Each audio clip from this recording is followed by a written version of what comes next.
Hey y'all, and welcome back to another video by UmbrasDarkness. In today's video, you guys, I really want to talk to you about the first day or two of Season 1 Plus, what my plans, what my strategies will be going into it. But before we can really get into that conversation, we need to understand what we're going to lose in order to understand why the conversation is what it is. So, in order to do that, go to Augerstone, Season Overview, and scroll all the way down to the bottom. So we're going to lose our hero levels, our tactics manual, and our CP items. This means that we don't have a way to stockpile in order to get our heroes significantly higher than others. So you might as well burn the CP items sooner rather than later. So that way you can get bonus resources and sentinel arrows if you still need them, things like that. We're going to lose our artifact levels and our arcane dust. So that means we're all going to start out with a level 1 artifacts again. Policies and prestige. That means we're going to lose our bonus production, our bonus hero experience gain, our march sizes. So we need to be ready for that. We're going to lose our merits. That does not, the way this says is we're not going to lose like the merit ranking we have. So if you have, you know, first on server for merits, which I currently hold, you're not going to lose those 6.5 million you have. You're going to just bring 0 over. So we'll see if that's still how it works, but I'd be very surprised if they take that away. You're going to lose your elixir. So any unused elixir, so like the chest items, will be lost. I don't know if that means that you're going to have to start with 0 elixir and work your way up. If they do it that way, that'd be very interesting. And then your dragon trail is going to reset. So in order to get the fast tactics manual to level up your heroes, you're gonna have to push dragon tails again. And then you're going to lose your season's alliance. You're going to lose all of the text and everything like that. And the R5 of the alliance can go ahead and recreate it. So with all that knowledge in place, what are my plans the first day or two for the new season? Well, we're going to start out with full CP. So go ahead and leave your CP at max. That's what I'll be doing before season reset happens. Now, when season starts, we are going to have a 4-hour maintenance roughly. I'd say anywhere between 2 and 4 hours. So be ready to log on for that because you want to select your area. So the very first day, I'm going to pay attention to my Discord, try to log on frequently. And once I can log on, I will go ahead and teleport to the designated location that we have decided. Only 500 members are allowed to teleport to that location. So because of that, I want to make sure that I'm one of the first on, and I want to make sure that I choose the location that my alliance is going to move to, because I don't want to have to struggle to be able to work with the alliance. Then what I'm going to do is I'm going to hit 1 level 1 Darkling and then 1 level 2 all the way up to 10. And then I'm going to stop. Not because I won't have more CP, but because I'm going to go to Dragon Trail and I'm going to push as far as possible in Dragon Trail. The reason I'm going to do that is every time that you beat Dragon Trail, it pushes up your loot limits. So your experience in the form of tactical manuals, your dragon glass, and your prestige. So you want to start that off as soon as possible, but you also want your CP to constantly be gaining. And I am going to do this because every time that you go, you're going to up it, no matter, even if it's 1 star, right? So I'm going to push as far as possible. Even if I only get 1 star, I'm going to go ahead and ignore these because it doesn't give any hero experience. So I'll go backwards and get those eventually. But I want to get these up and going. And as you can see, even beating it gives tactical manuals and a little bit of bonus prestige. So I want to, again, push this as far and as fast as possible in order to ensure that I'm gaining my passive income. Every once in a while, I'll go ahead, I'll scroll out, I'll see my CP, and depending on where my CP is, I'll go ahead and do some more Darkling hits, and I will be using my books on my commanders. Now, speaking on commanders, the way that I want to do this is I really just want 3 marches initially. So I want a tank, a archer or mage, and a cavalry or mage. So what I'm going to be doing is I'm going to bring a tank. Mine's going to be Madeline. Other players might use Garwood or Eliana.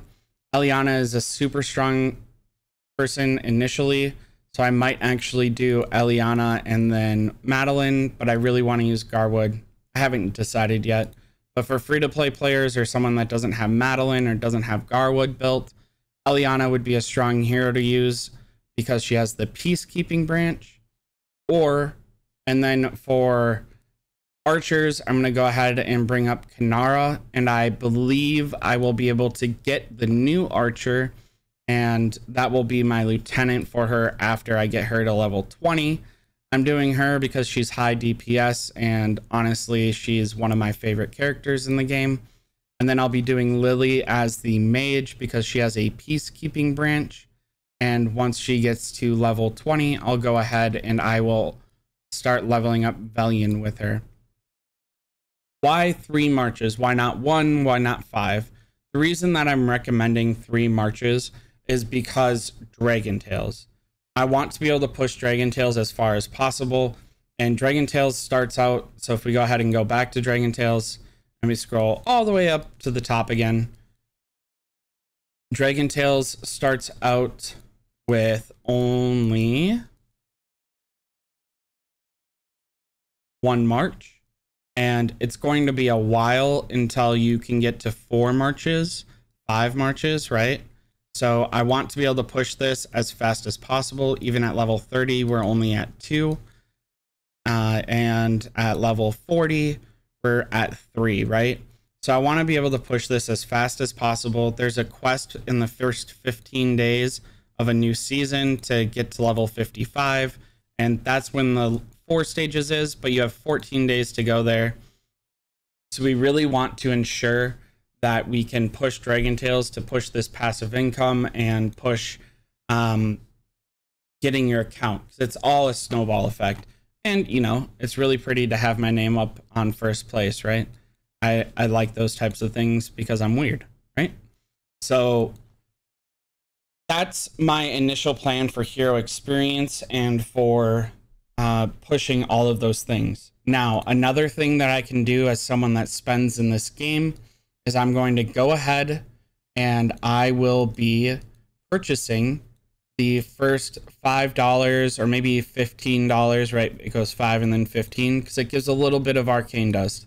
Now, depending on your budget, depending on how much you care, the only reason I'll be doing this is because it gives arcane dust.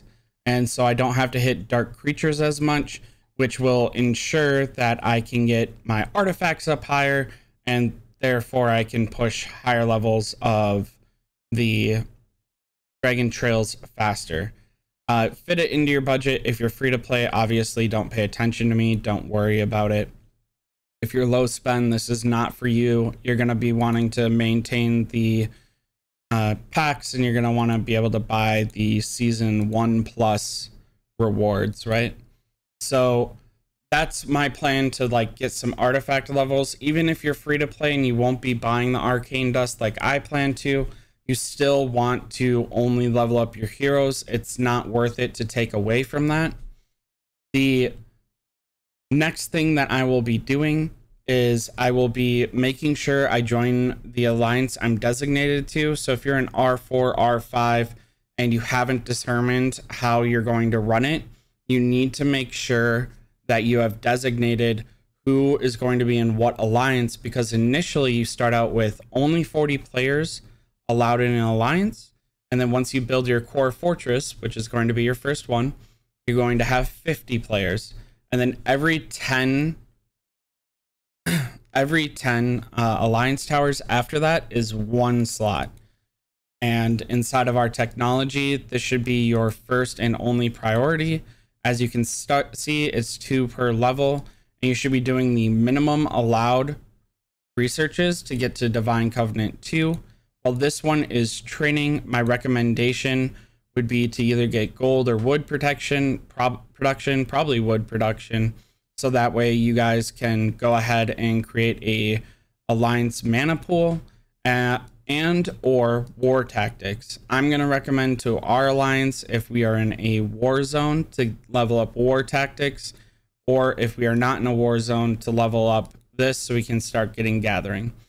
The reason that I want to do this is because I don't want donations to necessarily go to waste, but at the same time, if you're going to be online and active the entire time, don't use your donations here and just wait for this to refresh every hour, because you want to be able to push as much into this. And then as a spender, I will also be donating the 10 gem allowed to try and push this up higher so we can get more alliance members in here faster. Again, snowball effect. The more members I have in here, the faster it's going to reach all these technologies. The faster I'm going to get more members in here, the faster I'm going to get more towers being able to be built, the higher that my production rate of resources and stuff is going to be able to get, so that way I can continue to build towers, things like that. Now, as an alliance, those that are building the core fortress and towers after, there's a very important thing to note, and that is that you want to ensure that you are close to villages if at all possible. The reason that you want to do this is they give buffs, and in the next season they will give even higher buffs, and these buffs again allow you to build towers faster and allow you to get more people in there sooner. The way that my alliance is personally doing it is we plan to have 4 to 5, maybe even 6 alliances, and then merge it back into our 2 alliances that we have right now as a family, which is Res A and Res B. We're going to have the most active and highest spenders in the main Res A account, and then we're going to try and divide the rest of the spots up rather evenly, so that way people stay engaged in the alliance. We're going to create events on Discord or things that allow us to ensure that we're active in the community. We want the highest spenders in the alliance, so that way we're not wasting money spent on the blessing chests of an alliance we plan on ending in the end. And we want the most active players, which tend to be spenders as well, so that way they can help donate. They might be able to donate gems, things like that. Now, I have 5 marches. What are my plans for my 5 marches? Well, we talked about how I was going to use 3 to burn CP. One of them will be gathering, so that way I can work on getting them up to level 20. And the last one will be building the core fortress, building the next tower. You can only have 5 things building, so you will have to build the roads as well. And I will be focusing on that as much as possible, so that way we can get more players in.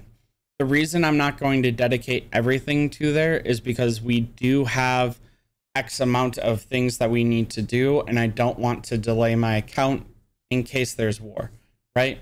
So if there is war, maybe I can't gather, then the second team will go and do building.